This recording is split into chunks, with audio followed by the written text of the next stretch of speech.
নমস্কার বন্ধুরা, বেঙ্গলি স্বাস্থ্যকথা আমাদের সকলকে স্বাগত। আমি আছি আপনাদের সাথে পুষ্পেন্দু। আমরা অনেকেই জানি যে শিব গায়ত্রী মন্ত্র। গায়ত্রী শব্দের অর্থ কি? গায়াতে ইতি, অর্থাৎ গায়ত্রী মানে বেদ মাতা মন্ত্র। শিবের গায়ত্রী মন্ত্র মানে শিবের বেদের মন্ত্র। এই মন্ত্রটি সবাই অনেকেই জানে, মোটামুটি সবাই জেনে আছে, কিন্তু এই মন্ত্রের মানেটা কিন্তু অনেকের কাছে অজানা। আজকের সেই মন্ত্রের মানেটা আজকের ভিডিও নিয়ে হাজির হয়েছি। তো শিব গায়ত্রী মন্ত্রটি কি?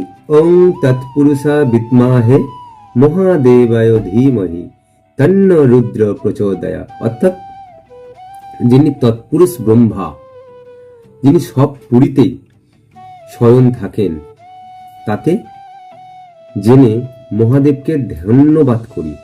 সেই রুদ্র ভগবান আমার বুদ্ধিকে শিব তত্ত্বে প্রেরণ করুন। এই একটা ভাবে বলা যায়। আর আরেকটা যেটা বলা হয়ে থাকে, যে এটা আমরা অনেকে আরেকটা মানে এর মানে পাওয়া যায় যে আমি দেবতার সর্বোচ্চ পুরুষ। দেবাদিদেব মহাদেব হচ্ছে সব থেকে সকল দেবতার দেব। সেই দেবকেই আমি ধ্যান করি। হে শিব,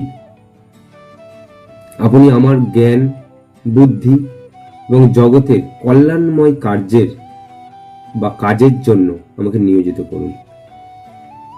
এটাই হচ্ছে শিব গায়ত্রী মন্ত্রের বাংলা মানে। ভিডিওটি ভালো লেগে থাকলে এই তথ্যটি সকলের কাছে শেয়ার করুন এবং কমেন্টসে লিখুন হরে হরে মহাদেব।